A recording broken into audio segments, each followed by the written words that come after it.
Hi, today we're going to talk about the last sculpture by Christian Petersen that he ever made, but was unfortunately not installed until after he passed away.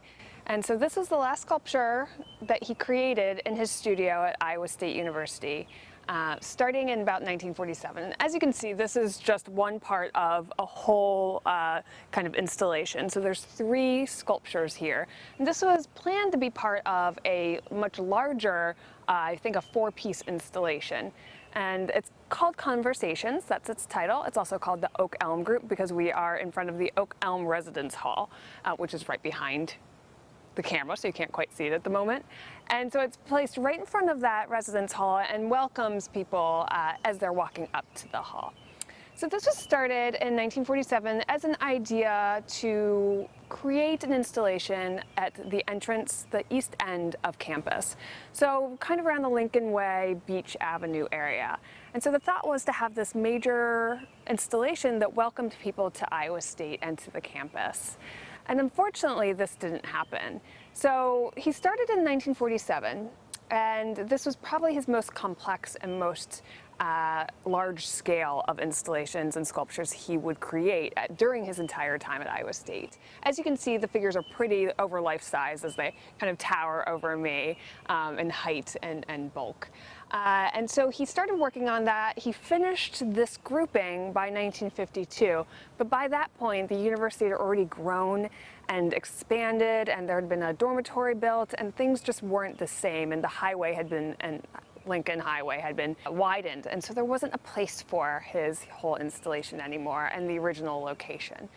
So after he had done all of this work, and he worked tirelessly on it, long nights, long days, he says he sculpted completely by himself, had no assistance. And as you can see, again, this is limestone. It's really large scale.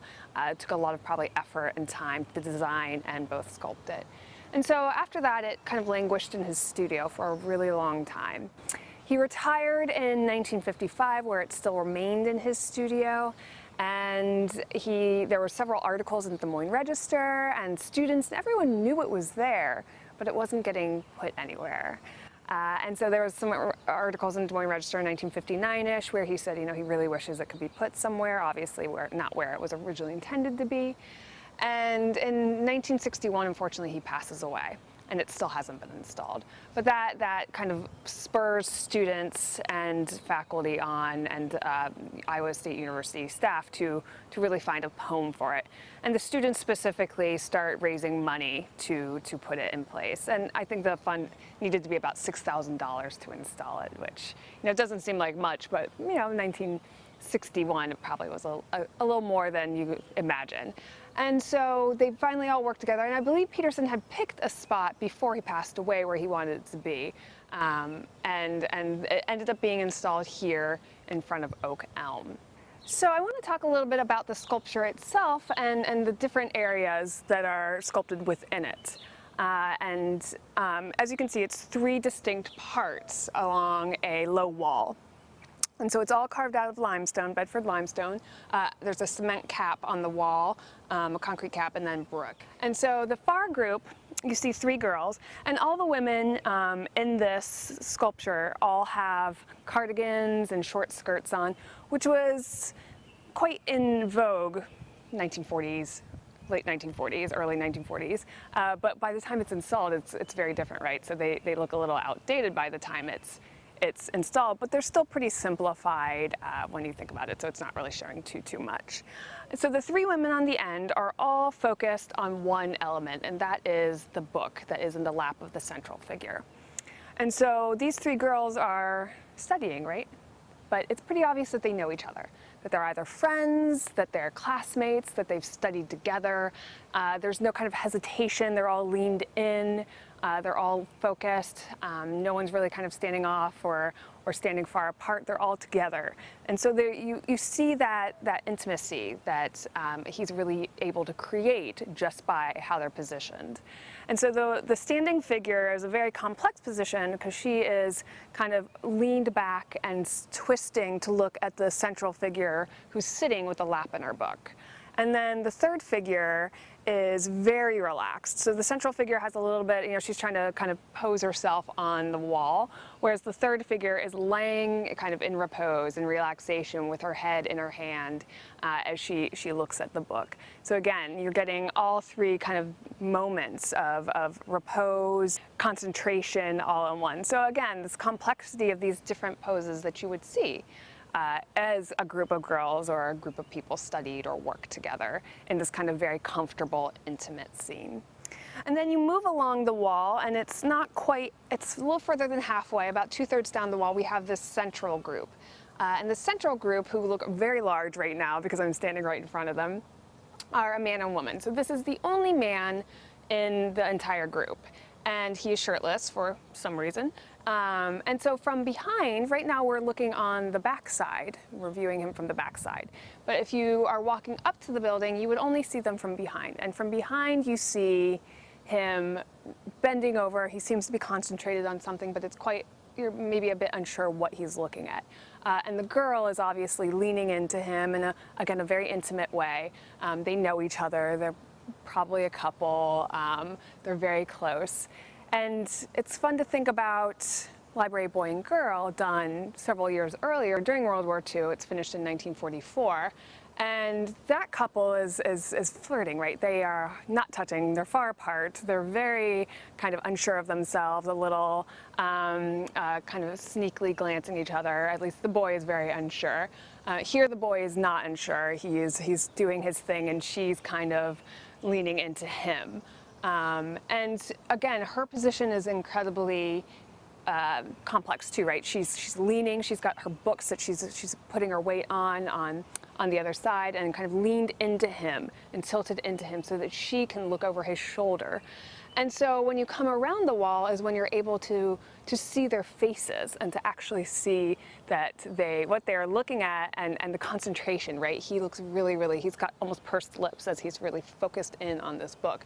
And she's kind of, looking to, but maybe trying to get a little closer to him and to get his attention. But they're both kind of reading this book in a very posed way and very natural way, natural way that we all would recognize of studying.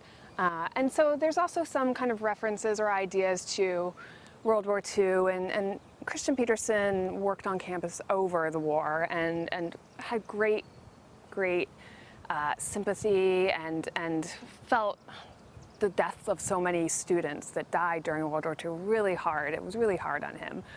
He took it really hard and really felt it, and sculpted many things kind of in honor of that, and drew things in honor of those that lost their lives.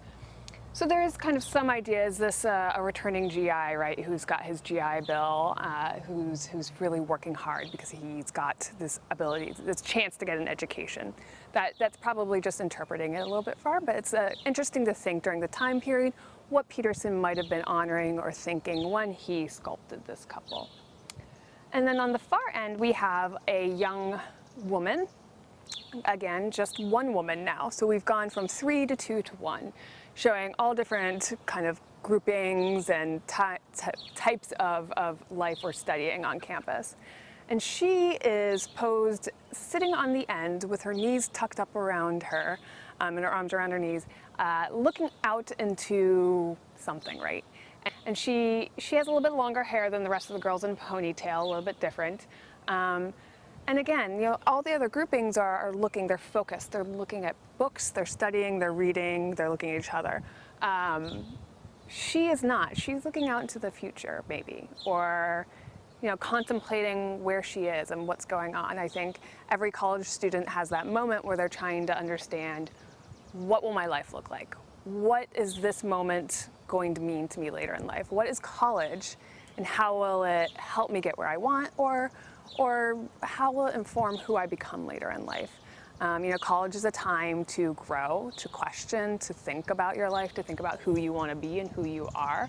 And so you can see that in her kind of can be daydreaming or just far off gaze as she looks forward and not focused on any one element or any one book or any one study, right? She's thinking about all the different things that could happen in life.